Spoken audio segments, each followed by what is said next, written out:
Welcome back to the Game Informer Show, everybody. You know that voice. That's the voice of Ben. Holy cannoli Reeves. That's me, your host. This is the Game Informer Show. It's the show where we inform you about video games. Joined by Alex Stadnik. Hello, friends. Am I the dragon still, or no? Did we lose that? Oh, yeah. You're still my dragon. Oh. I was out last week, but you guys didn't record any shows without me, did you? No, of course not. Why would we? Okay, yeah. I just wanted to check that. Also, Andy Reiner. How's it going? Good. Do I have a nickname? The Double Dragon. Hey, wait a minute. Fits. I'm a gamer. That's right. Are you still the Brian? I was Brian gonna say, Pilot Wing Shea over here. Yeah. How's it going? What, Pilot Wings? I don't know. Okay, Why not? Yeah, sure. That's a great game. Why not? It's underrated, and I think I don't know. I'm Is underrated. underrated an insult? I don't want to insult you.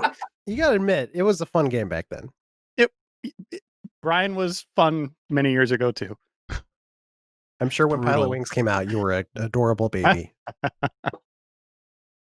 Well, anyway, we got to get this show rolling because we have a great show for you guys. We have impressions on two of the hottest games right now, I would say, Avengers and Tony Hawk. The reviews aren't even out, but we're going to talk about them. And then we're going to have Jeff Cork and Dan Tack jump on later and talk about some more games like Wasteland, community emails, obviously. We're also going to talk a little bit about, we just announced a cover, Kenna Bridge of Spirits. It's a new game. It's coming out on PS5, which is very exciting. So that's there's some details on the website. You can read about that if you want. But to kick it off, we should do our playlist, which is where we talk about the games we're playing right now. And Reiner, you want to kick it off? Yeah. So I'm playing as the Avengers guys. I'm playing Marvel's Avengers, and I think Brian Shea's along for this ride as well. And Ben, have you started? I did start it. Yeah. Okay. I was talking with Brian a little bit. I think I'm actually ahead of him. Mm-hmm. Yeah, But I'm sure you're way past both of us. Like, how are you liking it? So let's just start. Like, there was the negativity at E3 2 years ago with the character designs, people not liking the way they looked, didn't like how the game, was quick timey and just seemed like the combat wasn't right for the heroes. Flash forward to the beta, that also got some kind of mixed reactions of, I don't know about this. Final game comes out, I booted up, I avoided the beta, although I knew about the negativity, and I'm loving it.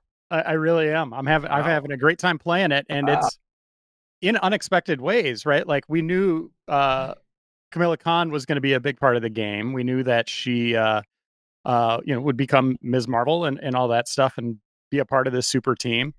I did not know that she would pretty much dominate like the first 3 to 4 to 5 hours of this game, right? Like, it's her origin story. And what a risky move on Crystal Dynamics' part to sell you an Avengers game and then immediately go, you don't play as the Avengers right out of the gates. Like, you get a tease, you get a little taste of them, but then it's her story. Very little taste.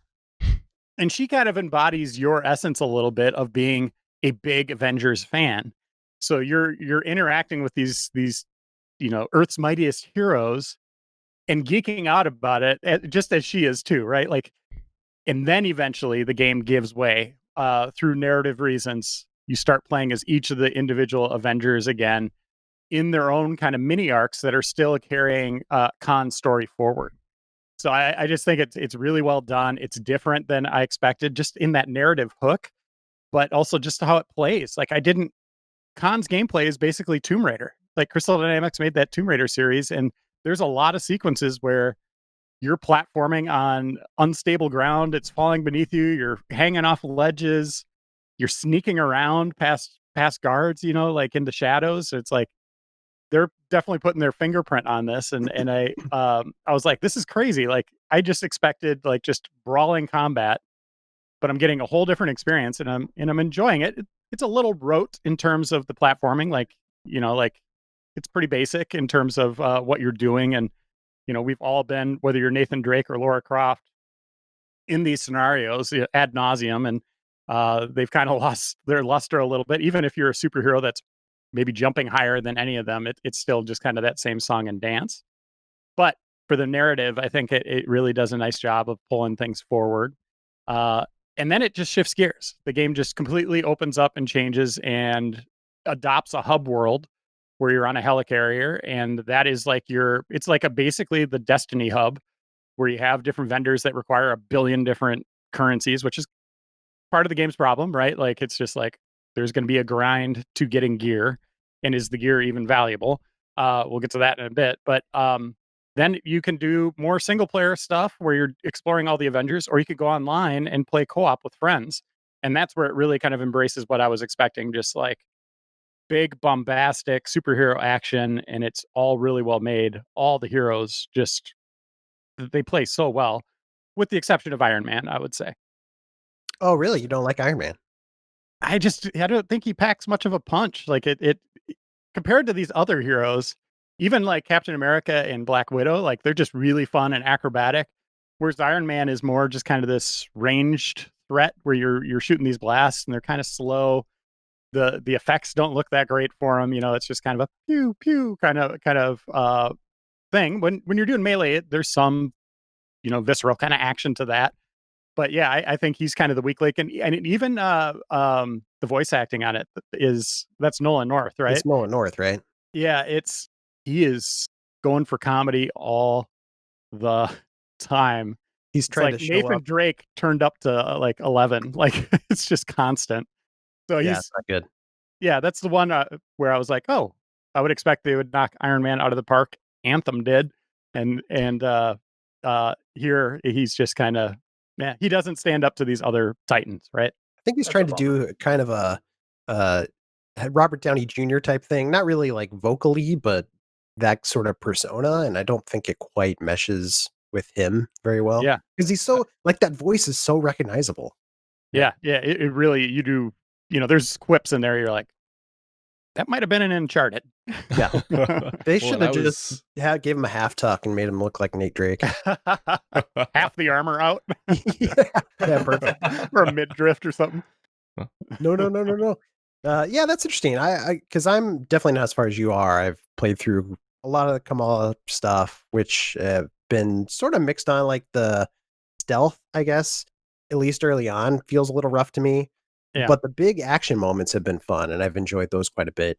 And then I got to the Hulk, which I played a lot in the beta, and I didn't care for him in the beta, and I think they've tweaked it a bit. So I think he's a little bit better than he was in the beta, which is nice. It seems like they tweaked a lot of stuff from the beta. Like I didn't think like I've played that opening sequence 3 times now. I played it once in August last year at Gamescom. I played it during the beta, and now I played it again on like the full retail version. I feel like it got better every single time. Like the first time I played it, Thor and Iron Man just outright sucked, and then the beta I thought Thor was a little bit better, but still not quite there, and Iron Man still kind of sucked. And then in the full retail version, I feel like Thor is awesome, and Yeah. Iron Man still kind of sucks. So like we got to be consistent with something. yeah, Yeah, exactly. and then the other thing, you know, they're trying to make the heroes distinct, so they have flying segments with Iron Man where you're just like weaving through canyons, and they're, you know, it's trying to be exciting, but it's just kind of not quite fast enough. You know, not quite difficult enough. It's they're trying to build it up like there's something dramatic happening, but you're just kind of like, you know, just kind of soaring along. Yeah. So yeah, I thought for sure he would be like one of the best, but he's the weak link so far. Well, the good news is Man. like it's a live service game, so they can rework characters and tweak stuff as they see fit. So hopefully they get that feedback. And as you level up, you know, you get new abilities. That's one part of the game I really like is how deep that ability and how it looks like it's going to take you forever to get all those abilities. That's cool, right? Like you can really tweak the way characters feel or give them different moves that amplify like your approach. Like if you're doing a square, square, square combo, you can hold down square in the last one to get a new move. You know, like that's kind of your progression with those abilities. I like that. I do not like the gear system. I just feel like that's such a weirdly tacked on thing for this experience. Whereas like in Marvel Spider-Man, you'd get a new suit and you get a power tied to it, and you're like, that made those suits really intriguing because you wanted to get that, right? Here it's like you'll be in a battle and you'll finish it, and then, you know, rather than Hulk just rampaging off, he's like, I'm gonna go open this chest and get like a new +1 spinal column? Like It's so what's wild, yeah. going on with this? Like, and it's like always incremental during the campaign. It's just like you're ticking up, right? I'm still going through the game. Maybe the legendary stuff matters as you get further down the road because it's like Destiny. It's 100% Destiny. You have to have a certain power level to enter certain levels, right? If you want to stand a chance.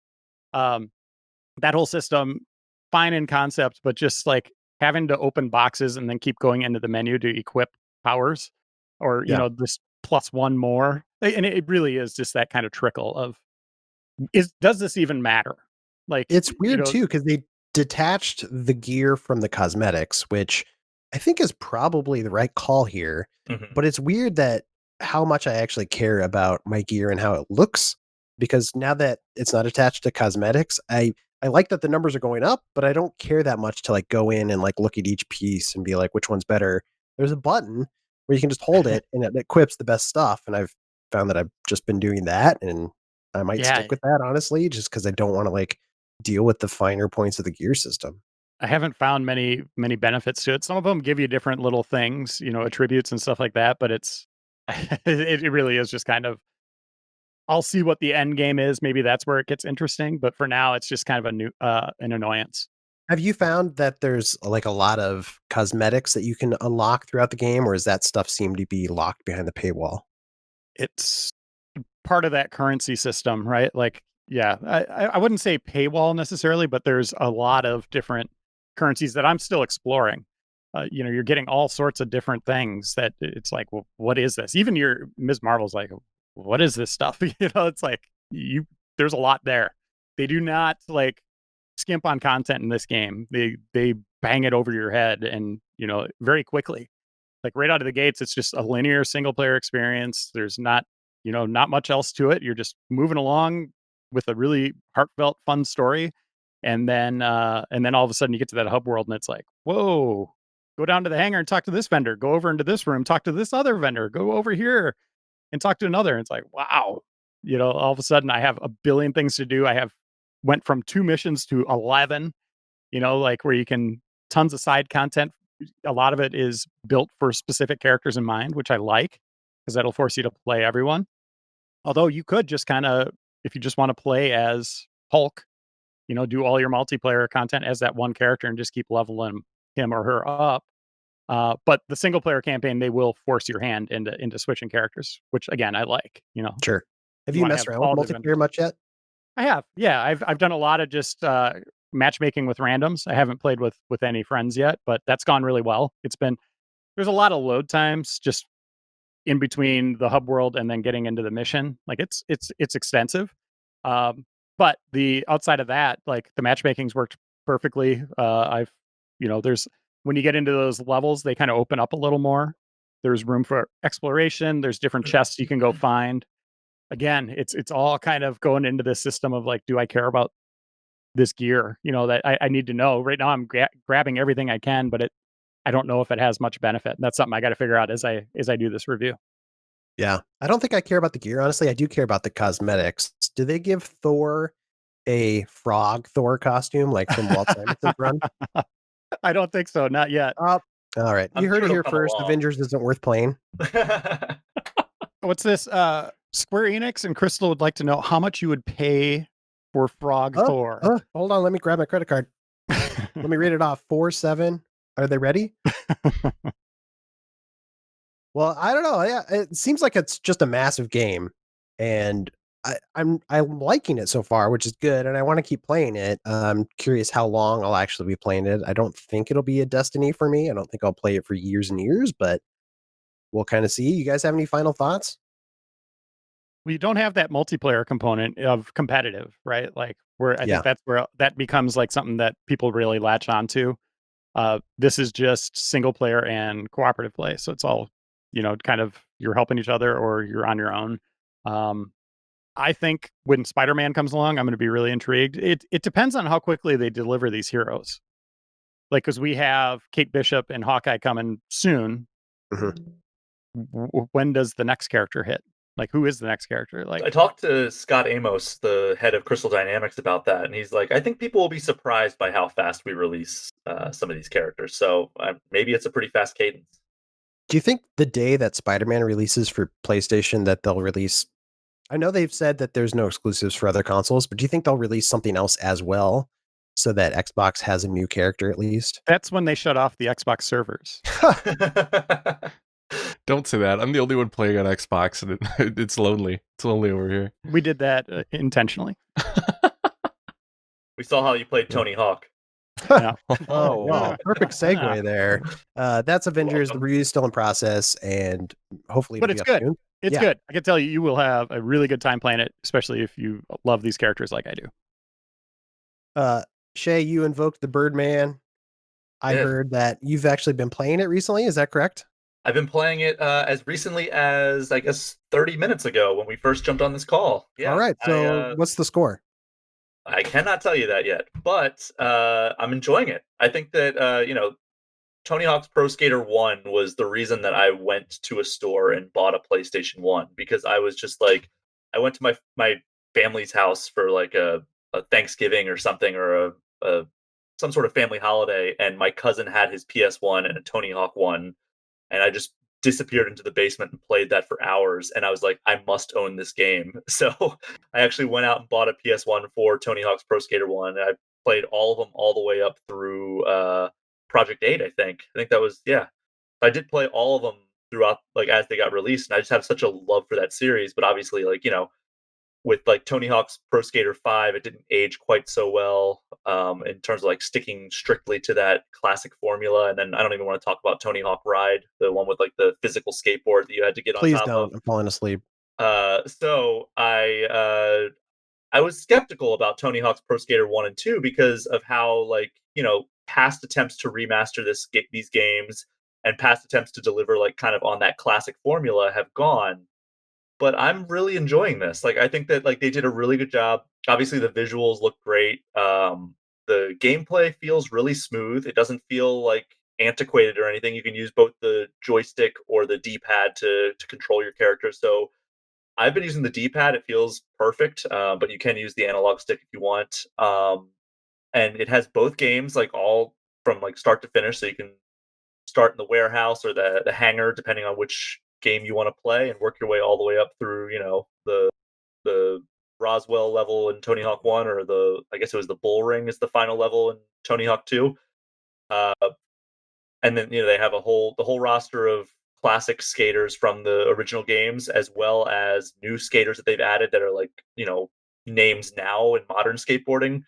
Plus, the original soundtrack, a lot of those songs are back. So, like Superman is in it, Gorilla Radio, like all those songs that like you skated to back when the games first came out are back, and it feels so right to like skate to those songs again. But then they added some new songs as well, which is kind of cool. It's like an updated playlist now. Wonder how much they had to spend on the soundtrack alone for this It's thing. such an essential component. Like I remember when Crazy Taxi got released on like Xbox Live Arcade, and it didn't have any of the Offspring songs, and it just didn't feel right. So I'm It felt really better? glad it felt awful. Crazy Taxi just did not work without the Offspring songs. Offspring out of my system, more like. All right. Anyway. So Tony Hawk. yeah, that's Tony Hawk. Thanks for having me, Ben. Yeah. Well, did they ever come back? Because I know there's like unlockable characters like Spider-Man, who's in the original Tony Hawk 2. Did they ever announce if they're going to do anything crazy like that? I have not gotten to any unlockable characters. I'm still pushing along in getting through these career modes. There's create a park and create a skater, and you unlock gear and stuff as you play. So not gear like in Marvel's Avengers, but gear in like, all right, I can buy this pair of shoes with the money that I've earned in my career. And you have like the whole like skill point system that you can like find skill points scattered throughout the levels and upgrade your character. So like right now I'm building just an unbeatable Tony Hawk. He has like maxed out stats pretty much. But yeah, so like it's really cool that you can like go online like with the Creative Park and like play other people's levels now. So it's not just like the levels that you created. You can actually, I played one that it almost has like a Mario Maker feel to it, because somebody created like just this insane like roller coaster that you just get on. You hold the grind button, and you're just going around this whole thing, and like because like you're just like basically kissing the rails. It gave me like a 240 trick combo, and it was pretty awesome. All right. Like sounds people really are cool. making some weird like machines out of it. I'm really enjoying that, and also I'm sure there's also gonna be some fun like skate park levels that people make as well. Sure. But yeah, so far I'm really enjoying it. Not quite ready to render a final verdict, but A half hour's not enough. I guess if there's any like downside to the game, it's like some of like the old school goals that you have to complete. They can be a little hard to spot. Like in the school level, like you have to like wall ride 5 bells on the side of the wall, and like some of those bells just don't really stick out in the environment. So like I've skated past them like 3 times. I'm like, oh wait, that was it. Okay. Or like I've wall rided on a wall and just not even seen the bell, and it's like, oh, there's 1 of 5. Okay. So In the original, weren't those picnic tables, were those like gigantic too? Like if you really looked at them, like they were way larger than they should have been in real life. Wasn't there stuff like that? Yeah, the maybe basketball hoops. Yeah, The were like basketball 8 hoops, feet yeah. wide. Yeah. Yeah, Tony Hawk could like jump through them like a I'm lion sure. at the circus. Um, Well, that's cool. Obviously, you're still working on the review. It seems like the long and short of it is, though, that Tony Hawk's had a pretty rough decade. You could say, not the person, but the franchise. And I don't know. Maybe Tony could be, yeah. Yeah, he's probably having a bad year like He's the rest pretty of us. happy. But at least for the franchise, this is a good step forward and promising. So if you're Tony Hawk fan, I would love to see them give this treatment. I mean, I've played much more than a half hour. I was playing a half hour ago, is what I was saying. But I've played probably 5 or 6 hours at this point. Probably even more actually. But I would love to see this treatment for like 3, 4, and the 2 Underground games. Personally, like I think you'd that prefer that over a new game? I would prefer Underground for sure. If they gave us Underground 1 and 2 in like this type of situation, but yeah, I mean, I'm fine with reliving those past glories and on a skateboard. Like eventually a new game would be nice, but you know, I don't mind kind of especially like I love those Underground games so much. It would be great to have those back. In our interview we did with Tony a couple months ago, he said that he was also interested in looking at remastering what 3 and 4 and what this could do for the rest of the franchise. So Ooh. go check that interview out. But that's something that he mentioned to us too. So where can we find that interview? YouTube.com/Game Informer. Perfect. Is there a mode that makes me better? Oh, yeah. Brian, is there a mode that will make me better at skateboarding games in that game? There's a tutorial that you can jump into in the start, and it tells you like, oh, you move like the stick or the D-pad to change your direction. Okay. And like, yeah, it's very, very basic. It's not like, all right, here's how you like get the high score or whatever. It's like, no, it's like exactly how you play this game. It's a real step-by-step type thing. So I'm screwed is what you're saying. I sucked at first. Like I'll be honest, like when I first started up, I'm like, oh my god, I can barely get like the pro score of Warehouse. And I played that Warehouse level so much when I was a kid. But now I'm definitely noticing like improvements after playing through most of Tony Hawk 1, and I'm like probably halfway through Tony Hawk 2 right now. For sure. Pretty soon you'll be an Alex Stadnik in no time. Trust me. Just keep practicing. But Reiner and Brian, I know you guys are both super busy, so I'll let you guys continue on so you can finish reviewing those games, and we'll bring in some other people. So thanks for being here, but you got to get out of here. And we're back. I brought in the ultimate tag team, the ultimate beard team, Jeff Cork. Hey! And Dan Tack. How's it going? Going great. Thanks for having me, Ben. Always great to be on the show. Thanks again. Yeah, you're welcome. And as you know, I control the show. Yes. So thank you for recognizing that. In charge of everything here. Don't let that get to my head, though, please. We're still in the playlist. I had to get rid of the unruly crew before you guys, but I want to hear what you guys are playing. Dan, what have you been playing? So, hey, the Wasteland 3, which a game is something you know a little bit about, I think, since you wrote the cover story on it. Definitely an anticipated follow-up to Wasteland 2. Definitely spent plenty of time on that for the review, so that has definitely been something. I'm playing through it again a second time, although much slower. You're playing through it a second time, so you must have really liked it. Well, yeah, I did. I did enjoy it, but a lot of the things I learned along the path the first time were things that I'm trying to apply now with a more unusual team makeup. And I figured out in our first playthrough which perks were really good and, how to really exploit systems. So that's what I'm doing on the second run. So now you're having more fun because you're exploiting systems. Is that what I'm I'm understanding? more willing to do combat that would have probably killed me with my other crew, which is a crew that didn't have to fight in a lot of situations because they could intimidate or sweet talk or, try to do all those other options at a fights that would be insanely difficult. Now I try to get into the insanely difficult fights because I'm, popping off humongous crits with my unlimited supply of money, essentially. Yeah. Well, let's back up. What is Wasteland? What did you like about it for people that aren't familiar? So Wasteland 3, if I want to put it into immediate sentence of some game you probably do know of recent years, it's probably, it's not as good as, but it's in the same vein as Divinity Original Sin 2. So it's a very highly customizable CRPG where you're going to control a party of people and you come up with creative solutions to your problems, whether that's shooting them in the head or talking them out of doing something bad or hacking a robot to work for you. You've got all kinds of options on your plate. It's how you want to approach the situation. From rocket launchers to, bartering. You got those options. It's about creating your own crew and, tailoring it to your tastes and needs and then wandering out in the world and, well, doing whatever. Ostensibly, the main plot is that you are attempting to collect the patriarch's children. All right. That's what he tells you to do. You don't have to do it. You can side with them, you can kill him, or you can just attack him. You can do whatever the hell you want. But I think there's probably 40 different endings, maybe 50 or more. I don't know. There's a lot. And you're going to get them all, right? I don't plan to. A lot of them are very nuanced. Like maybe you killed one guy but let another guy live. It's just a small change in the ending, but some of them are much bigger changes. Yeah, I think the thing that's excited about it for me is just on the top level, it's kind of like Fallout meets XCOM because of the tactical combat and the open world. And Wasteland, for those who don't know, dates back 40 years almost. Yeah, more like 30 years.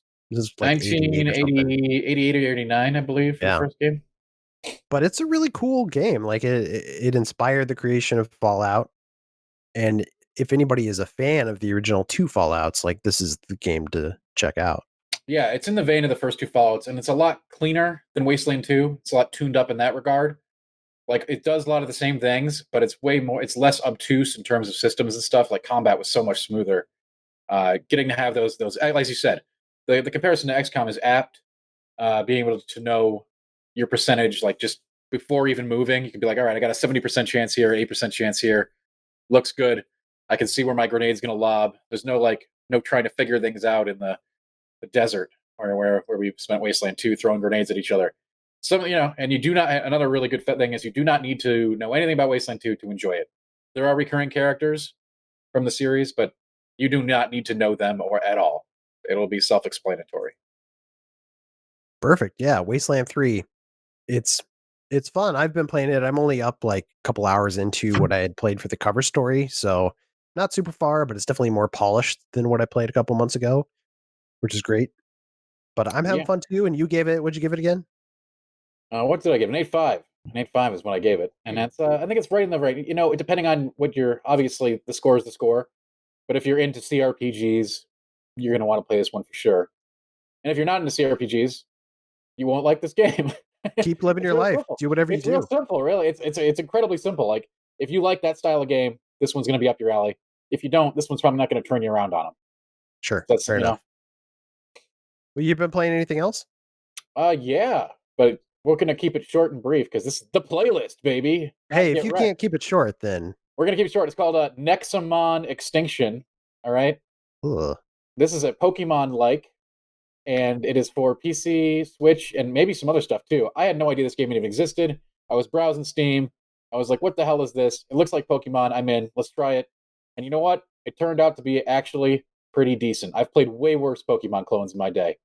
Wow. If you like Pokemon games, I'd give it a look. Seriously. And this game is new or it's an older game? Super new.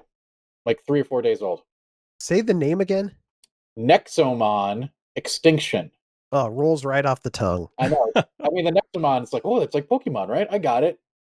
This was made by a pretty small team based on the credits, and it's got really punchy, continually making fun of itself fourth wall humor and making fun of this is totally not a Pokemon game, you guys.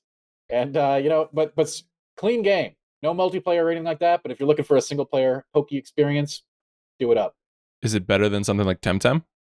well, Temtem's still early access, and then Temtem's an MMO. I consider these two very different entities. Got it. I mean, One's a Pokemon clone. There's one's an a- online one's more of a Pokemon ripoff. clone. there's a big difference between those games. Like you've got Yeah. competition and MMO aspects, teaming up with your friends, co-op, all that stuff. That's not in a single player Poke experience, you know. For sure. Alex, you're a big Pokemon fan. Does this tickle your whistle or whatever they say these days? Look it up, Alex. Are you into this? Yuck. I would need to see it before I pass judgment on it. But I would not steer you wrong, my friend. You never have. You've piqued my curiosity. We'll see if I play it. That's what I'll say. Oh, you're gonna play I it. want to see gameplay. Is that Oh, a you're is that a gonna play it. promise? Okay. I mean, after you see it, I think you will. Okay. Yeah. Well, what Actually, are you playing instead, Alex? I am playing a little game called The Last Campfire from Hello Games. Ooh. Which actually I was surprised we haven't. I haven't seen a ton of buzz around the industry about with Hello Games' pedigree as the developers of No Man's Sky. But this is an indie adventure puzzle game that has a very distinct style that I'm enjoying the style more so than the substance, I would say. From what I've gathered, it's a smaller team within Hello Games that had an idea for a project that they went with, and you are very much picture like one of the jelly beans from Fall Guys, but with like an oven mitt over his head, and that's kind of like the creature design, the main character design. But you play as a creature called an Ember who is on this journey to bring these lost souls back to this campfire, back to safety, so that they can go back home from what I've played so far. And I guess I haven't decided who this game is for, because it deals with some melancholy themes, like, you know, loss of hope, and, you know, the people you're going to save is called the forlorn, but they're like frozen in time basically, and you're freeing them for that. But like the puzzle design is very simplistic. Some of it's satisfying. You start to get, the deeper you go into it, you get this instrument that allows you to manipulate some of the blocks, very similar to Legend of Zelda Breath of the Wild, where there's specific like pieces of the world that you can manipulate with this. So the puzzles have been fun, but there's none that I've encountered about 4 hours into it that made me pause for that long. But I'm definitely in love, or love is strong. I definitely really like the world that it's created here. It's told in a very storybook way. There's a narrator throughout, same narrator who handles all the dialogue, and some of the creatures that you run into are really interesting. It's like, I mean, it's storybook versions of like birds and animals and turtles and stuff like that, but like it's just all told in an interesting way. And I could see people getting tired of the narration, but I think it works with what's going on in the game. And as you progress, the puzzles just aren't just reserved for those when you're freeing your fellow oven mitt people. They start to branch out into the actual world. So I'm liking it. I'm gonna finish it. From what I've read online, it's about 5 to 6 hours, so I think I'm pretty close to it. It's $15 at least on Switch, and I think it's a good just before bed kind of, you want something light. There's no combat in it, so it's all just like puzzles and like Legend of Zelda style stuff. So I think it's been a good Switch before bed type of game where you lay down, you beat a couple puzzles, you collect some stuff, and then call it a night. So what a weird studio Hello Games is. You know, they started with Joe Danger, which was like a side-scrolling platformer bike game, and then No Man's Sky, which was this massive thing, and now this. Like, they don't have a style. Like, it doesn't feel like they have a vibe. Yeah, and now I saw that they teased that they're working on something huge and ambitious that's not No Man's Sky coming up. So it's like they're all over the board, and for better or worse, right? There's been some good, there's been some needing for improvement, but I think it's a fun indie game. Oh, the one thing I do need to add, I don't know if this is just a Switch problem for The Last Campfire. There's some serious performance issues, to the level where every time you like load into a puzzle sequence, it lags like crazy. The worlds lag, and at the beginning of the game, like 20 minutes in, I hit a game breaking bug where it's like I got like a statue that I needed to manipulate to another place stuck, and like that was it. So I had to restart the game. So it's technically, it definitely, and I don't know if it's just Switch, but it definitely needs a little boost in that regard, because I don't, it's not Deadly Premonition 2, but like it definitely, there's moments where it's like you're chugging again, you know what I mean? So It's also on Epic Game Store, I believe, right? it is on Apple Arcade, Epic Game Store, Switch, PS4, and Xbox, and the Steam page says it's coming in 2022 or 2021. So That'd be quite a delay. Yeah. That's the Yeah. big thing we're working on. Steam Yeah. game. Yep. So, but check it out if you like indies. I think this is a solid indie entry for them.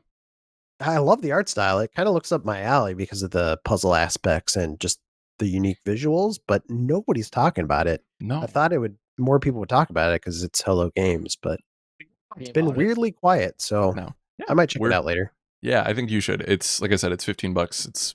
It's I think it's solid. Cool.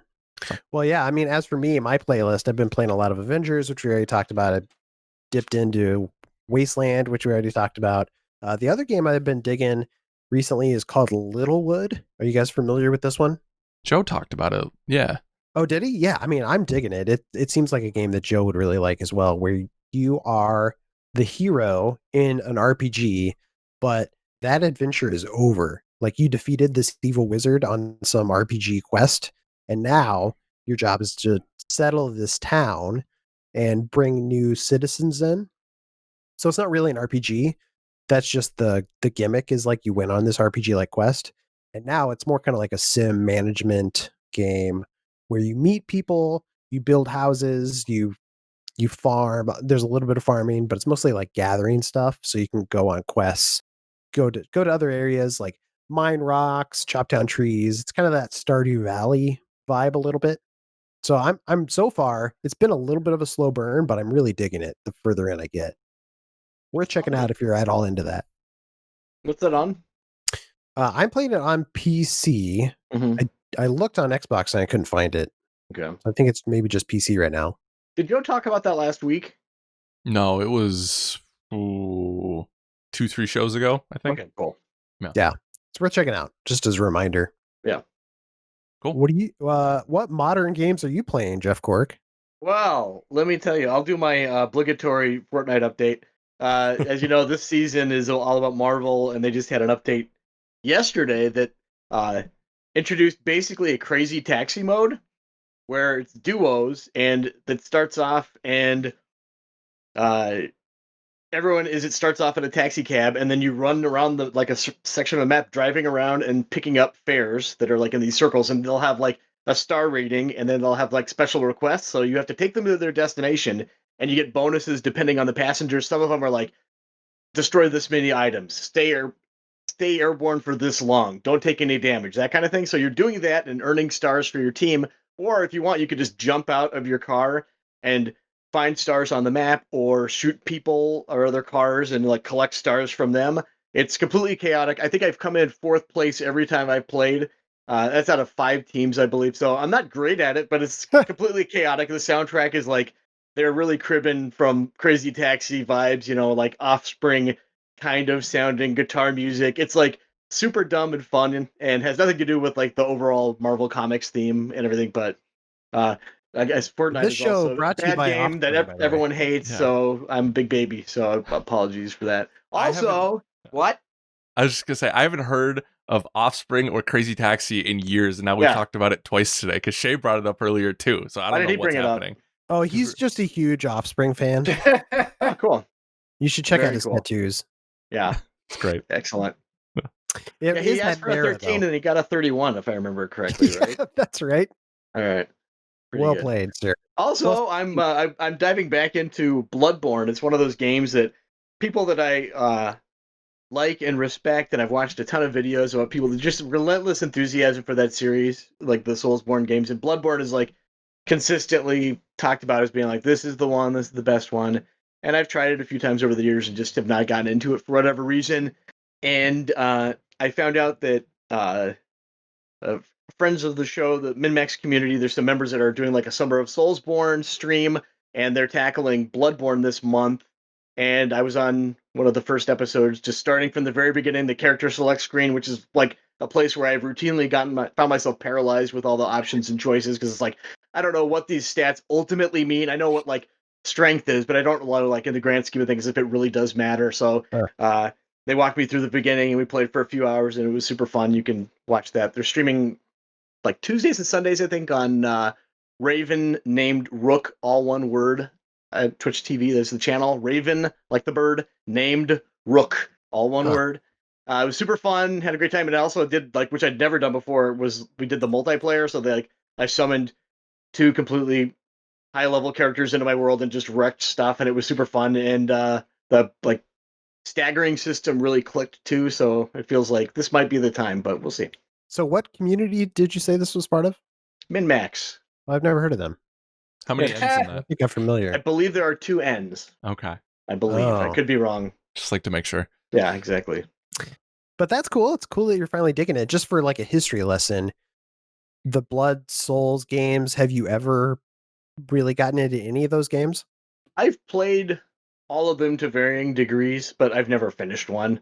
It's just a matter of my experiences, like when do I fall off? It's inevitable that will happen, but yeah. You feeling good about this one then? I think I might beat this one. That's my goal. So it's good to have goals, they say. Some would say. Tack, any wisdom you can impart to our dear sweet Cork? He's got a good team of folks that he's doing stuff with. I'm sure they can help him out. I think I was on a podcast with some of those guys, not the Min-Max guys, but the deepest dark dive guys. I'm sorry, I don't know the name of it, but the Souls community of Min-Max, which is different than Min-Max. I was not on Min-Max. Yeah. I was on I did a thing where we went over like the best bosses of Dark Souls 2, which I don't even know if they put out yet. So I just spoiled that one. Anyway, it's a great community. They know their stuff too, so they'll have no problem taking Cork through. I mean, Cork will have no problem getting through. Honestly, Bloodborne is once you're over that hump, I think Bloodborne is the most accessible one, and it's also pretty short compared to the others. It does have one of the harder DLCs, but I don't know if Cork's even doing that. But you should, because it's awesome. All right. There's the There you one go. boss that I had trouble with, like the blood-starved beast. Blood-Starved Beast, yeah. Yeah, that's how we ended our session last night. We completely destroyed it. Oh, is he the one that like poisons you though? Like Yeah, He sure poison is. area? Lots of poison. Man, I hated that guy. He's one of those models, like while it was happening, I was like, can you just stand still for 1 minute? Because I want to walk around you and figure out what your deal is. Because it's this shimmering, like, skeletal werewolf with these weird membrane flaps. And it's always like pouncing around. And it's just like, I can't wrap my mind around what you are, which I guess is part of the deal. Like, the allure of the game is just like kind of messing with your mind and everything. It was just like, this is like the only time I've ever been like, I wish this game had like a 3D model viewer where I could just like look at a character rotate in space. Like I would trade the one that The Last of Us Part 2 has for that. The photo mode? Even? Not a photo mode would be cool too, I guess, but I just That'd be want to look weird at the for that model game. by itself. Just like I do too now, kind of, because yeah. you know I know that boss very well, but you're right. It's just a glistening membrane because you can't stop and look at any of the bosses, right? Because you're too busy hopping around. They keep fighting me. Yeah, exactly. They're pretty nasty. Yeah. Jerks. Yeah, exactly. Come on, settle down. Yeah, cool it, Well, guys.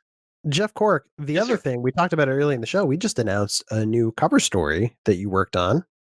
I wrote it. You wrote That's it. true. Yeah, You you worked worked on it. You worked on it by writing it. Yeah, absolutely. It was super exciting to be able to talk about that.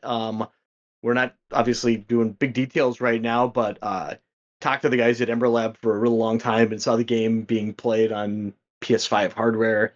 There's a lot to look forward to for that, is what I will say. Yeah, Kena Bridge of Spirits. Like the game looks really cool. That's the first pro tip for you. Pronounced Kena. Kena. Yeah, Okay. so there you go, guys. The more you know. It's one of those words where you see it and you're like, eco, I think. Ico. You know, it's like you look at it and you're like, this isn't really a word, so I'm just going to go with my gut instinct, and the guy at the counter makes fun of you or whatever. Maybe that's just Kena, maybe they spell it differently. That might help. Kena, yeah, you would.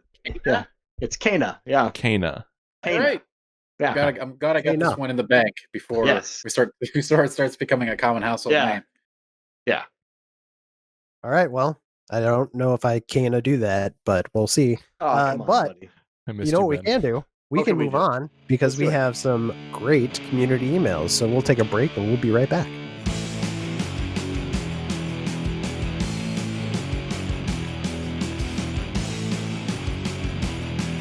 And welcome back to the Game Informer Show. We're still going. Still got the crew from last round here. We're not changing. Don't ask us to. Won't do it. Can't do it. What are we here for, guys? Why are we here? Pikachu Jackson. Pikachu Jackson is why we're here. We're here because of the community emails. These are the emails that you send to podcast@gameinformer.com. You can ask us anything you want, and we'll answer it. Questions, games, character rankings for later on the show. Whatever you want. Like I said, the choice is yours. This is my favorite part of the show, actually, because you guys get to make it up. We have some great emails, and the first one, you guys ready for this?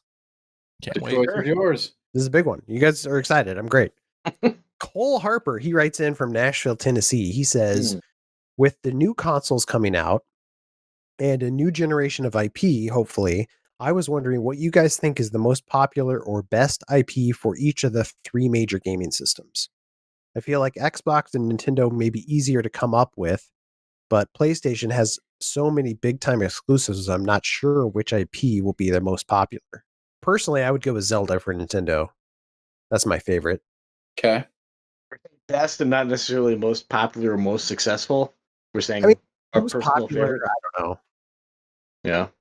That's less. If you want to know most popular, they can just look at sales charts, right? Yeah, they came to GI show for our opinions. Let's give favorites. Yeah. I'm fine with Zelda. for I'm also Nintendo. fine with Zelda. You gonna argue with us, Alex? I'm trying to think if I have a case to. You don't need a case. This is just go nuts, man. Yeah. I think the series that has impacted me the most over my gaming tenure is Smash Bros from Nintendo, which is the amalgamation of all of it. But I think if I get up to heaven or the other place and I look at time spent in Nintendo franchises, I think I would have the most time in Smash.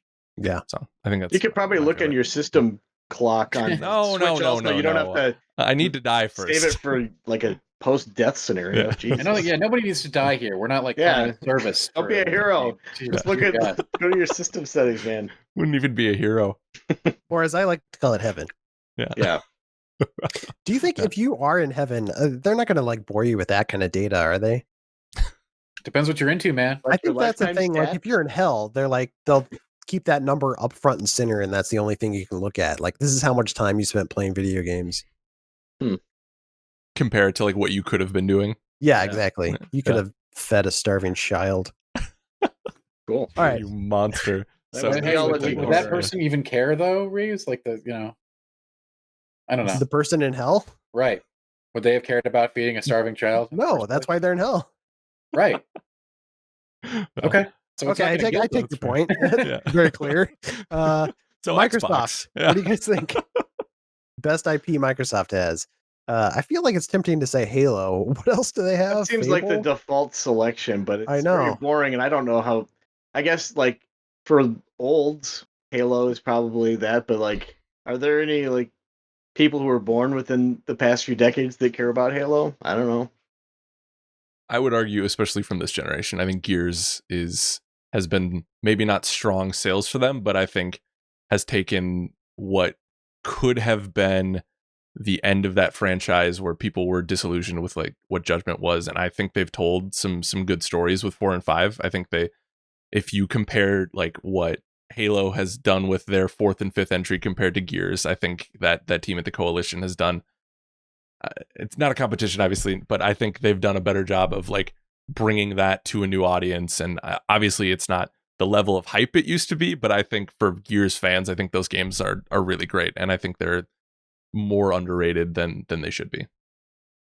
So I'd argue, Halo's hard to argue against, but I'd say Gears is definitely Gears. It's of all the people who would argue Gears over Halo, I did not expect you to do that, Alex. Yeah, it's our resident Halo enthusiast. I guess I don't know what's going on here. I keep looking at it through the guise of recent, and I guess I'm trying to spice up the competition. Obviously, we're talking about best, right? Overall, Halo's king in that, but it's just the drop off is difficult in the last couple entries.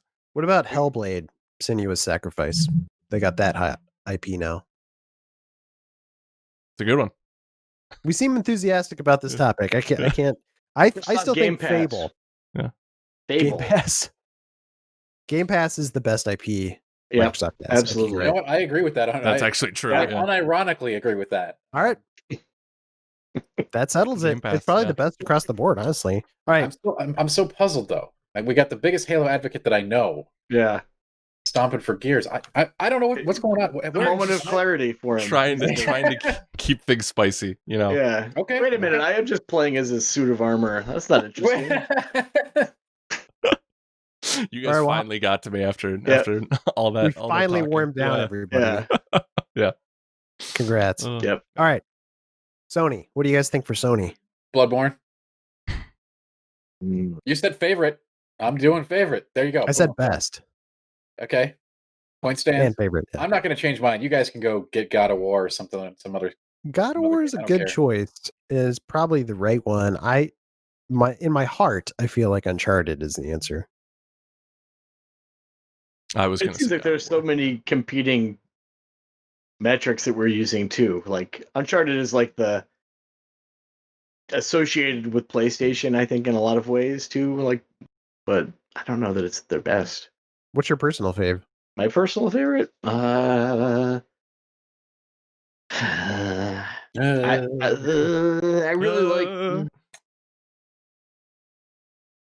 Yeah, that's the last gen though. I was gonna say the first Last of Us was so good. Oh, we I can really- go just IPs they own, I think, at this Yeah. point. I don't know. I think Last it's God of War. If you had said God of War before the new one, I would have laughed a little bit, because it seems like it just hasn't aged particularly well. But I think that the new one was so solid, it really did make the older ones seem better in my memory. You know what I mean? If that makes any sense at all. for sure. So you're going with God of War? I'll say God of War. I really did enjoy God of War. And you're going Uncharted, Alex? No, I'm God of War as well. Oh, There's the newest one is one of my favorite games of all time, and the old ones had some amazing set pieces that at the time were like absolutely the opening to God of War 3 was incredible. I agree with Cork. There's some stuff that it just has not aged well in that series. But I think there was some super high highs in those games, and then the most recent one is so good. Yeah. I wish I could say Twisted Metal. I wish they'd make a new Twisted Metal that was just completely awesome, because I had like such fond memories of that series. But That's what was the last one on? That's going Was to be that PS3? PS3, yeah.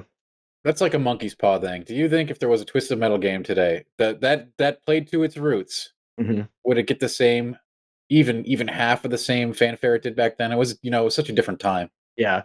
I bet if you made a Twisted Metal though, where you could also get out of your vehicle, but then you just described that game that was shown at the PlayStation 5 event. Oh right. The game that none of us can name. Yeah. Shoot Fighter, Fighter 3, Drive Guy, Rocket, something, something champion, something. Champions of the Bloody Battle. Yeah, but I think that would be fun. I mean, they've always made the personalities of the drivers so strong, and to actually make them playable, aside from Axel, what is he like?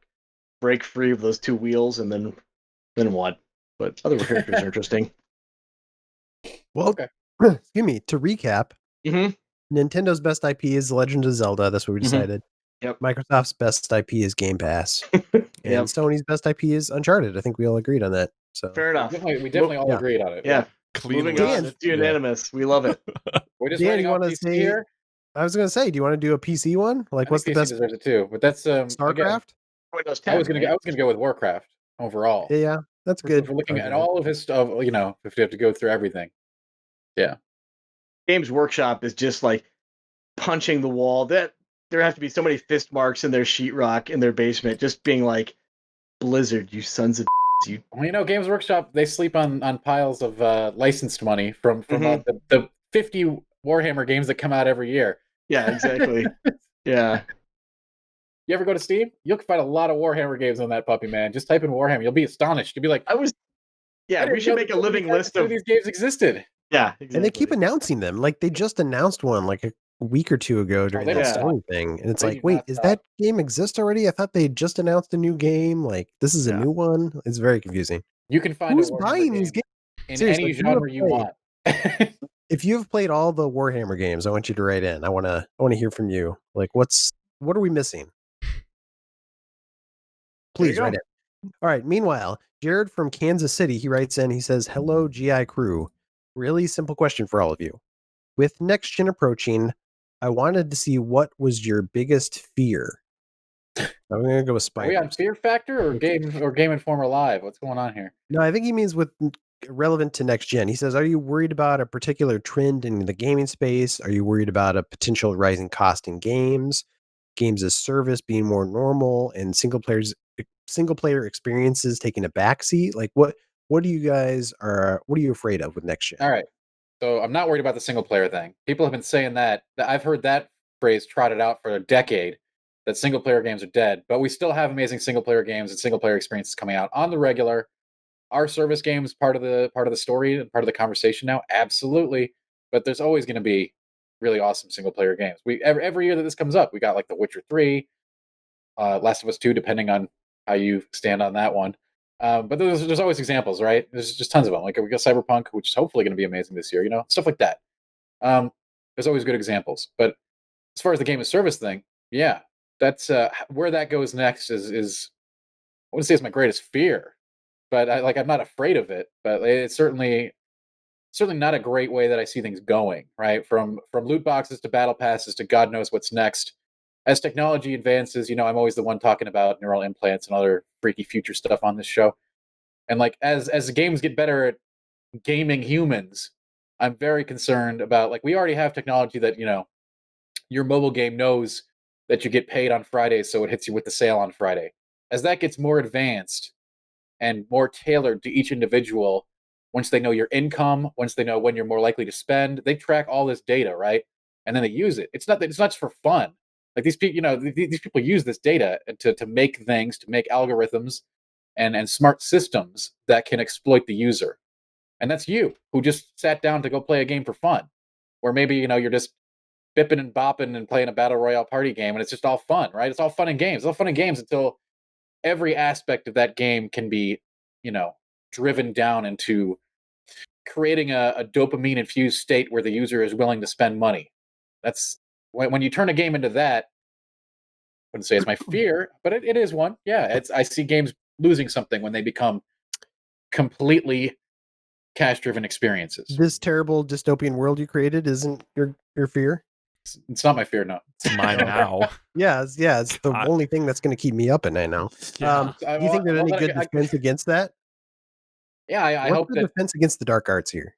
there's really these systems are what, nobody, when these systems are done well, people don't know they're going on. And that's how they want it. That's how they are designed. And mysterious patents and everything like that, which we don't know the everything about them. That's, as we get more stuff, it's like, oh, cool. I'm going to attach a heart monitor to my game. We talked about this a little bit on a podcast, I don't know, like a year ago.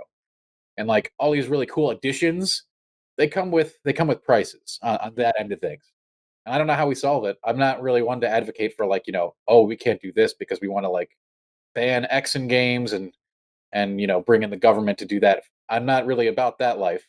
So I don't know how we prevent continuing to go down a path where monetization may take over gameplay, right? Yeah, because these two things can be fine. You've got to make money on the game. I get it. It's a business. That's part of it. I'm not saying you shouldn't go make a ton of money, but when we have these interweaving and interlocking systems that network together and basically splice into the user as we get more into as a tech-based society, it becomes concerning as games become less of a game and more of a mathematical equation to extract currency. Well, wow.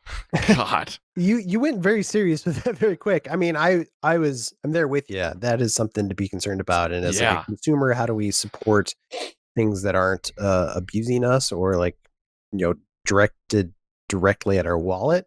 I mean, part of it for me is even just the top level of that. I'm looking at Avengers right now, and I'm like, that's geared towards this game of service, which is not really what I totally want from that game. I think I would probably enjoy it more if it were just a straight up single player experience. Yeah. That, like the Tomb Raider games that they had made before. I think I would have enjoyed that more. So I'm a little nervous as we move towards that. Companies want to make money and they're like, well, this system works. Like this games as a service, when it hits, it will make them a lot of money.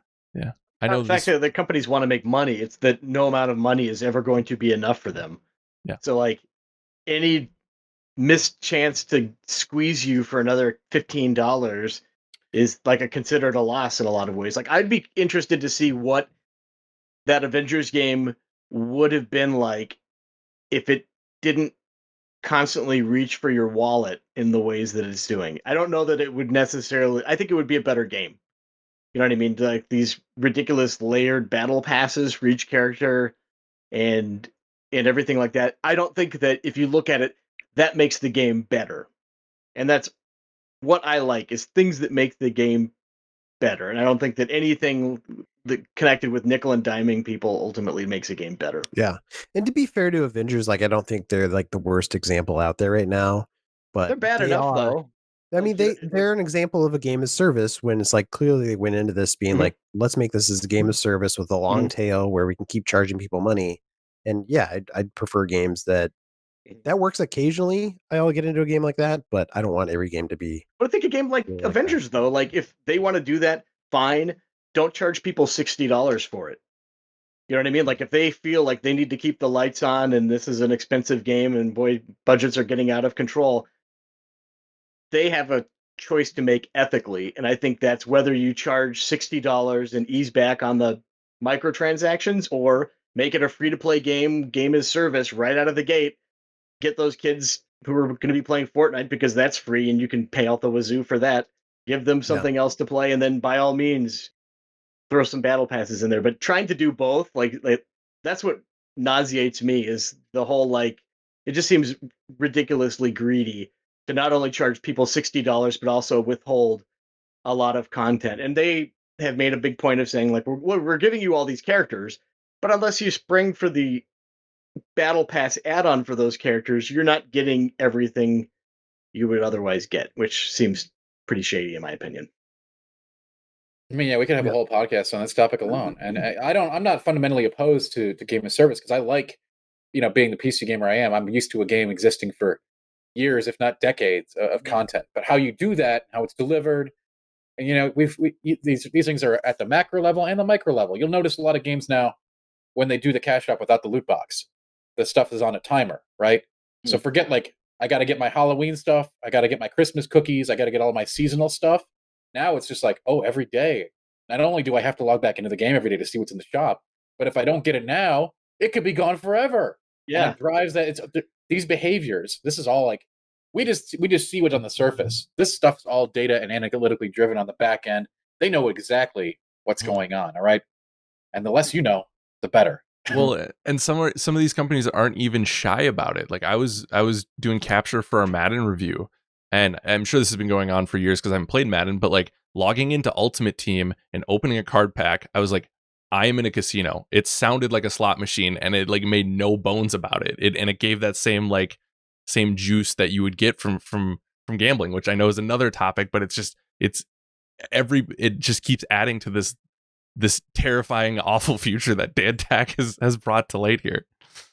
Why'd you open that Pandora's box, Dan? Because that was the question that was sent in by our great caller. That's true. So it was a deep question. So next question is also similarly dark. He says, what is the point of a horse in open world games? This is Duke from Oregon. He says, hello, GI crew. I'm currently in the middle of Ghost of Tsushima, and I've noticed that Tsushima, I think I'm still screwing that name up. Ghost of Kanina. Weird callback. I've noticed something about my playstyle that I can't decide if I'm a crazy person or not. What's the point of a horse? I've never used it based on I feel like it takes away from the exploration in the game, but I don't know why. And now looking back, I realized I never used it in Breath of the Wild either. So everyone's talking about how insane he is. But should I take advantage of this faster mode of transportation or not? I think he answered his own question. He really Faster did. mode of transportation. What? It's an optional mode of transportation. He likes to take the path less traveled and smell the flowers on the way. Great. You know what? If you want to use the mount, go faster. You can. Whether it's a horse or a car or a blimp, it's just a fast travel. It's a faster methodology of travel when you don't want to take in the world around you. I think that is the point of a horse. I think we've answered the question. I'm with him though in terms of Breath of the Wild. I did not use the horse very often. Part of that was you had to catch a horse and then you had to like make it yours. And then if you walked too far from your horse, you couldn't whistle and make it come to you. I think I would have used it more often if it was more consistent in terms of when I could get it.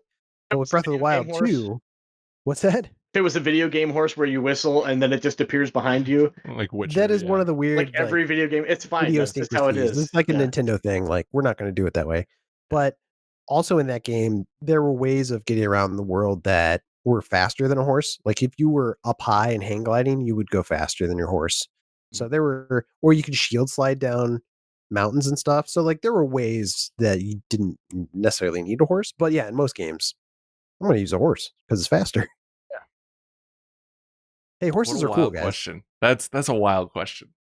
Thank you for sending that in. I don't think there's an animal that I like more in video games and dislike more in real life than a horse. I find being around a horse makes me incredibly nervous because they are so big, and it just seems like, by everything I've read about horses, they're incredibly dumb and get startled so easily. And I watched a video of some guy getting kicked in the head by a horse because he like slipped out of the saddle, and you could see his hat and something else flying, which I'm convinced was a handful of teeth or something. I don't like, they're so skittish and big and strong.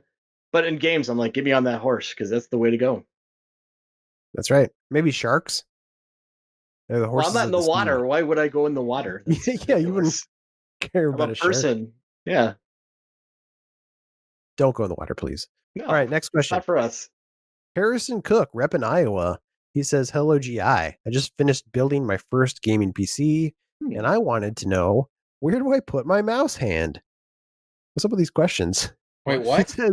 He says he's been trying to play Apex Legends, but after a few times, his wrist started to hurt, and he's wondering if his muscles are just weak or if he needs like some kind of, he should just hook up an Xbox controller or something.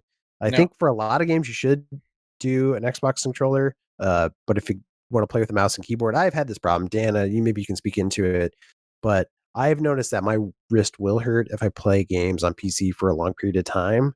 What helped me out was just getting one of those wrist support mouse pads. That's very helpful. An ergonomic setup for both your mouse and keyboard. Like your keyboard setup might actually be screwing up your mouse. Like you got to have it up. I will no longer play without. I screwed my hand up really bad back in college with World of Warcraft.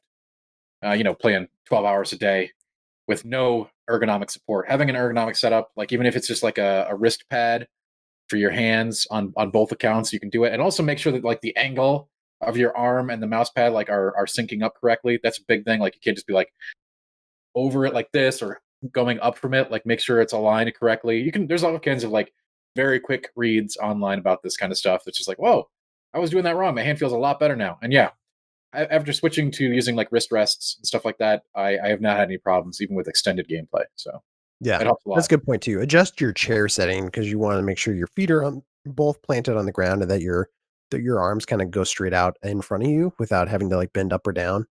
Like that's a good point too. But yeah, good question. All right. One more question. You guys ready for this one? Yes. I don't know, Reeves. What are you afraid of?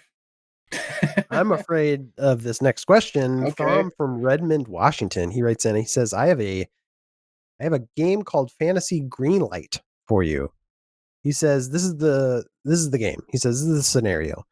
Through a radioactive animal bite, you all have violently and grotesquely transformed into a hive mind of the key decision makers at Sony, Microsoft, and Nintendo. Don't ask me how. Mm-hmm. Your mission is to greenlight a game and decide collectively which first-party studio would be best suited for the project." He says, "Keep in mind, which studios are really busy with other projects, as this is not hypothetical." Guys, this is a real thing. Whoa. So this is the scenario. He says, session and Skater XL have both tried to fill a niche that Skate left open, but lack compelling single-player campaigns. We want a non-arcade skateboarding game that can compete with EA Skate and hopefully beat it to market. Which studio are we going to have take that on? Beat it to market? From Software, Dan? Is that your answer? I mean, why the hell not, right? I'd like it would be a very different kind of skating game. But they could pull it off, man. They could probably whip that up in like a year or less. But Insomniac. It would not be a real skating game, so I don't know how this counts. Yeah, Insomniac. Good choice. Insomniac's a good choice for that. I think Cork nailed it with Insomniac. I think that's a really good choice. Yeah. Because Sunset feels so good and Ratchet feels so good. Oh, yeah. They're halfway there already. Plus, I would love to see them put a single-player campaign together. I think it would just be wacky. Like, I know you don't want it to be arcadey, but I think you could have like a fun campaign set around skateboarding. If Nintendo were going to do it, I'd say like maybe the team that did Splatoon. I'm trying to think if there's anybody better. I know it's not 1-to-1. It just kind of feels right in my mind. That's what matters. And that's what matters. Okay. And then for Microsoft, I don't know. Good luck, guys. Just get EA Skate to Playground. Just buy EA. That's the answer. Playground. I like that. Let's do Playground. Playground's good. The Forza guys? Yeah. Mm-hmm. Aren't they busy with Fable? We're for this hypothetical, I don't think we're counting them as being on anything. Small team. How busy? He said this is not This hypothetical. is real life, dude. though. Oh, it's not hypothetical. So you're going to cancel We're Fable really picking for this skateboard game. We're not really doing this. No, Yeah, he says it's not No, hypothetical. absolutely. Yeah, a new skateboard game over another Fable one. Yes, no question. All right. Wow. Sorry, Fable fans. Yeah. This has got to happen. Can you imagine though if all three like system owners like put out a skateboarding game around the same time? That'd be really cool. It'd be really wild. I would play those games though. Yeah, we have to. Yeah, well, because we're the decision makers. We have to greenlight them. Mm-hmm. All right, next one. All right. Next one. This is the final. We have our Game Informer's meaningless character rankings. Oh, that was the only. That was the only. That was a lot of build up, and like we got bit by radioactive monsters. And the fantasy greenlight. Yeah, he only sent in one. I don't know why. I thought it was a cool game. I was like, okay, Tom, yeah. Send in some more. I think it'd be fun to do more of those. And send in more than one. Yeah. We're decision makers. We got to keep this moving. Yeah. Okay. Keep that train rolling. So yeah, and now it's time for Game Informer's meaningless character rankings. This is the part of the show where you send us lists of characters and we add them to our ever-growing list, our master list that includes every character ever made for video games. It's already too big. I'm just scrolling. Yeah. It's a big list, and it's growing. So many characters, find out where they go on Game Informer's arbitrary ranking show. It's science. All right, you guys want to go with this list, or Alex? I heard you had something special for us. So, friend of the show, Kyle Hilliard, which congrats on your new job, Kyle. That is awesome. Sent a little love. Hey guys, Kyle Hilliard here. I used to work with you all. You might remember me from that. And also, being the mailroom? Close personal friends with all of you. But I've been listening to the character list. I've been really enjoying the debate. But I just wanted to share my opinion on the Bubsy versus Funky Kong ranking by quoting the canonically greatest piece of art of all time as established on the Game Informer show. You must be out of your mind if you think Bubsy belongs above Funky Kong. You guys are crazy. When they announced the new Bubsy game, everyone groaned and was horrified and wanted nothing to do with it. When they announced Funky Kong was coming to Donkey Kong Country Tropical Freeze, we all rejoiced. He's fun. He's a surfer guy. He's great to play as. He makes the game a lot easier. And, he knows what he is.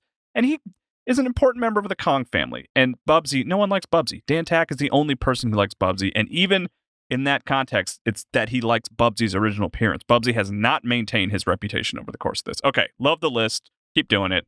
Bye-bye. And Cork, cheer up. Love it. Wow. Well, I didn't like that. Damn. I think I love this list now, actually. It's good. Oh, it worked. You cheered up. Yeah, I love Look it. at that. Hey, Now let's see what's on the bottom. Funky Kong's on the bottom. It's outrageous. Who would dare? yeah. We would dare. Currently, to give people an idea of our list, it's 23 characters long. I'm going to put it online here soon so people can just breeze through it. Ellie from The Last of Us is currently number 1. At the very bottom of the list, number 23 is Funky Kong from the Donkey Kong series. I kind of agree with Kyle. I feel like he should be above Bubsy. But we're not here to re-rank right now. I'm not If you want us re-ranking. to Okay. re-rank something, you have to send us an email. I think this should be the rules. Like, you can send us an email with your 3 characters that you want us to rank, or you can send us an email with 1 character you want us to re-rank. We can't be re-ranking characters all day. Okay. But those are the 'Cause- rules. Okay. have a I like cost. that. I Yeah. like that. Khalif was from last week's show was very adamant that Chung Li was far too high on this list. So I'll have to see if he'll write in and I don't we got can do against that one. Chun-Li. Also, yeah, it seemed like there was some confusion that you couldn't have more than 1 character per Yeah. franchise. But yeah, we'll take all characters from all franchises. So keep them coming for sure. But this list, Colton from Texas writes in. He says, "I have a top 3 for you. We'll see how close to the top these get." Oh, But God. number 1 is Tom Johnson, the hot dog salesman from Shenmue. Okay. Seems like a clear number 1, right? What do you guys think of Tom I mean, Johnson? I don't know this character, so I'll I don't stay out of either. it. Yeah, I'll I stay don't out of either. it. I'm not a Shenmue guy. Oh no, Cork, do you remember this guy? No, I'll look him up. Tom Oh, okay. Johnson. You'll probably recognize him if you played Shenmue. He's like in the first game. Yeah. I want to say he was in the second, maybe even like you run into him, but he's a hot dog cart guy. So he stands near his hot dog cart. Oh yeah. I Is know he this. Jamaican or something? He teaches you some fighting maneuvers. Yeah, he's like a hip hop guy or something. He's very Yes. like cool, chill guy, and he has some Yeah. moves that he teaches you. Aged super well. I think Yeah. people online definitely like him because he's very goofy. He's let's a say meme. he's meme worthy for sure. Yeah. In terms of characters, he is one, but he doesn't. He's not a very deep one. You know what I mean? He's above Funky Kong by 1, I would say. Wow, really? Okay. Yeah. You think he's worse than Gex? Dex was funny, I guess, right? Gex has his own game. Great point. That's He's a a good- headline act. Yeah. Well, Tom has a game called. I don't know Shenmue. Tom, but he sounds like the NPC of all NPCs. Like this guy's a one note, right? Yeah. I don't know. Again, I thought you I'm just recused yourself, Dan. I'm recused, but I'm also here. I'm not a bump on a I still exist in space. All right. Are you just worried that we might put Tom above Bubsy? Is that what's happening? I mean, if you do, hey, this list isn't 100% right. But if you want to put like a hot dog cart vendor above him, then hey, that's on you. That's true. I will say I love hot dogs, Hot dogs so are I good. feel like that's a point in my book. Also, Dan, how dare you? This list is law. This is the list. What are you Oh, yeah. talking about? Yeah, totally, man. I'm into it. I don't know. Your first instinct might be right, though, Cork. Yeah, I'm feeling good about that. I think he comes in at number 23. Yeah. There it is. Tom Hansen. Oh, good grief. Tom Johnson, no. the hot dog salesman. Kid, man, or what an epic character. Everybody All right. knows him. So second on the list that Colton writes in, he says, the best female in games, Samus. Samus Aran from Metroid. Good choice. The best female on our list is currently at number 1, Ellie from The Last of Us. Do you guys think Samus is better than Ellie? As a And character.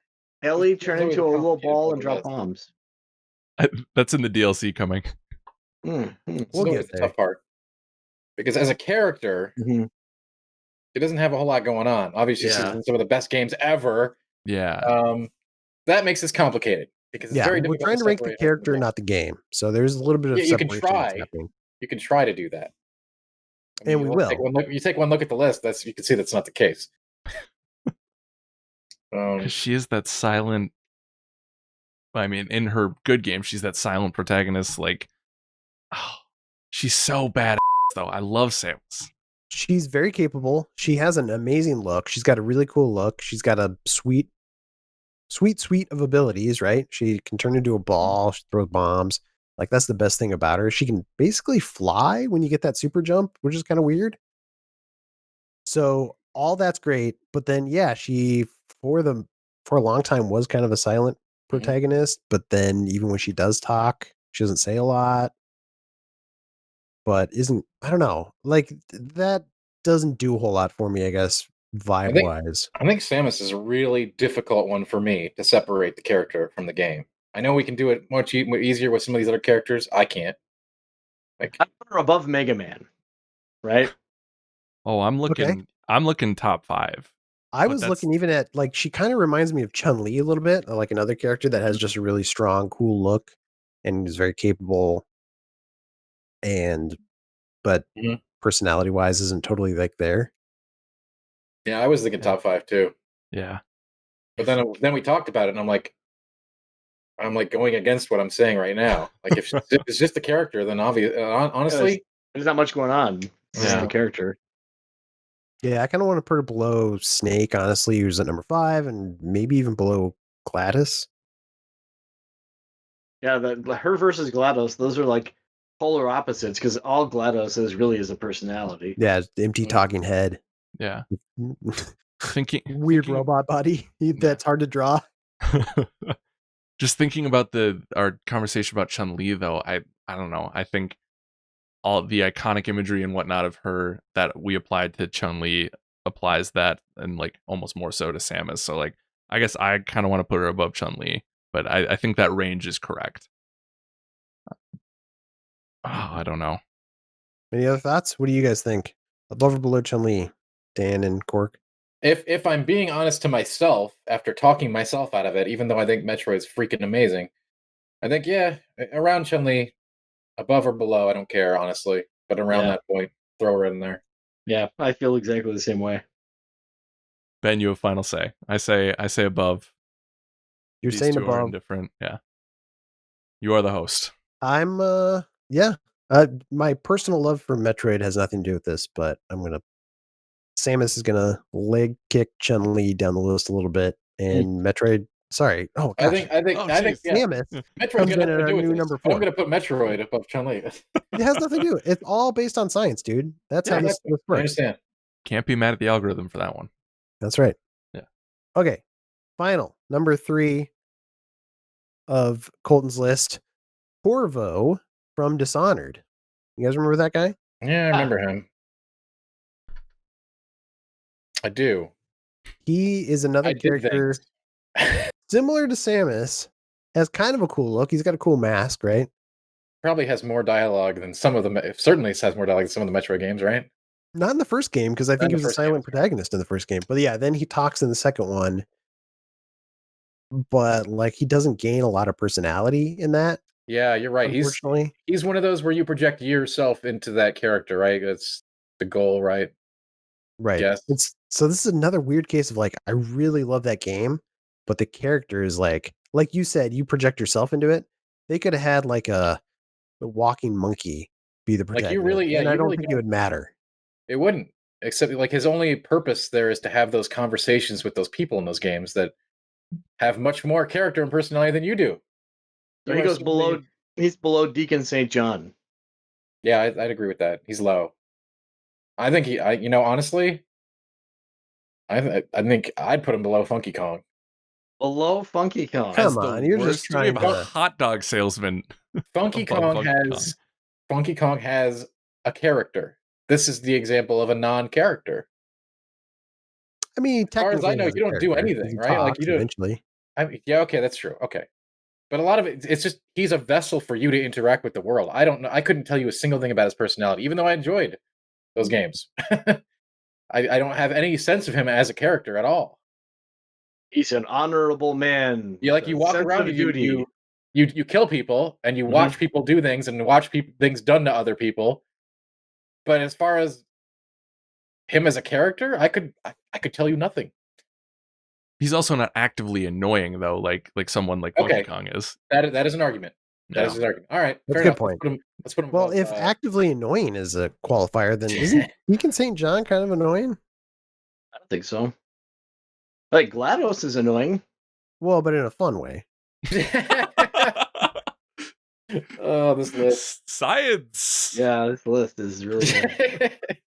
I would say, yeah, the Deacon St. John range. I still kind of want to put him above Deacon and below Toad Jackson from Super Mario Brothers. The GOAT. Personally, All right, it's not worth arguing about. But hey, no, this is where the science comes into play, Dan. What do you guys think? I think the science puts him lower because again, I like those games. I liked playing as Corvo. Again, playing as, because really that's what you're doing. He's not really a character of note. No, he's a camera. Rating. Yeah, he's a camera. So you guys want him below Deacon and above Eddie Riggs from Brutal Legends? I mean, I told you where I wanted him. Yeah. I think Just it's a good spot for him. Yeah, that's fine. Yeah. All right. There he comes in at the new number 20. Mm-hmm. So that's not a terrible showing. Top 20 character. Top 20 character right now. For now. For now. Yeah. And again, we got nothing against that. You know, people always take these the wrong way. They're gonna, you know how much crap we're gonna get for that Samus placement. They're gonna be like, "Why isn't she number one?" Well, we'll just glance at this list and go like, "Oh yeah, this is just a unfunny joke." I mean, it's not up to us, guys. We're just like measuring the numbers. Sure. Yeah. This is what it comes It's out of our hands. Yeah. I would love to do a second list, but I feel like we're running out of time. Oh shoot. Yeah. It's yes, correct. So I know, Cork, sorry to break it to you. I'm sorry to crush your heart like that. But keep sending them in, podcastgameinformer.com. Yeah. Hopefully, eventually we'll catch up. Now we've reached the point of our show where we get wrecked. Because this is the part where we recommend other things to check out on gameinformer.com or in the magazine. What do you guys got? I did an Avengers stream earlier this week that I think was, I mean, maybe this is selfishly, but was illuminating to me because I got the chance to see what they improved on from the beta, which I'm going to be honest, I didn't think they'd improve much from the beta, but like you talked about earlier, I think Hulk feels better, and I think it's a controller feedback thing. I like Kamala more as a character now because I had some more context. She wasn't just, I mean, she's still fangirling, but like she felt a little bit more like a character, not just like a caricature type of thing. So go check it out. It was a lot of fun. The community had some good questions, and it's on our YouTube page. So cool. Tack, what about you? Yeah, what's up? Get wrecked. All right. What's up? Get freaking wrecked, yo. All right. Check it out. We got Path of Exile Heist coming out this month. All right. If you like ARPGs, this is definitely one to check out. You know, we're all waiting for Diablo 4 and Path of Exile 2, but Path of Exile is getting a actual heist league where you're going to like plan great escapes and break-ins and lock-picking and traversal and getaways. And basically, you know, in one sentence, Ocean's 11 meets Path of Exile, which is completely bizarre. And I can't wait to see how it shakes out. I mean, that's bold. So you're going to like actually like plan a heist and try to get away with the treasure with like with rogues that you can equip with different stuff, like demolitions, lockpicking, all kinds of weird stuff. Definitely does not feel at home in the PoE universe. So I'm really interested to see how it shakes out. They always do crazy stuff, and you can check that out on the site. Great, Cork. Yeah, I don't know if I can match Dan Tack's distressing energy there, but it won't be going live until Tuesday. This like next Tuesday, but that's when the next wave of Kana Bridge of Spirits info will be coming to the site, and we've got a couple of stories planned for that I think are going to be worth checking out. So a little bit of a future tease for you. That's right. I like future wreck. That's good. I'm surprised almost that you didn't pick this, but Jeff Cork, you wrote something on the site called Flight Simulator 2020 is my new favorite screensaver. Oh yeah, you should read that too. That's fun. Which was going to be my rec now because you didn't take it. So dibs. It is, if you don't want to read it based on that headline, I don't know what's wrong with you, but it's the closest thing we did to a review on Flight Simulator. And so it's very informative about the game and what you may or may not like about it. And if it's for you, which apparently it's for you, Cork, in screensaver form. It's not maybe the way that they'd intended it, but no. Yeah. I have it, and I'm still nervous to download it because it's just such a massive file. I'm worried about it just bringing my entire network down. Oh yeah, it's like your data cap eater It's like 100 gigs. It's ridiculous. I'm going to tell you, I did go over my data cap for like the first time last Yeah. month due to Oh that my game gosh. and so for others. Yeah. Insane. Cool. Well, that's the end of that, and that's the end of our podcast, which is sad because that's all we have for this week. But we'll see you next week for sure. And until then, please like and subscribe to the magazine. And game on. Bye. everyone. Game on. Is that game on? Game on. Bye. Are you new to the show, Dan? Game on.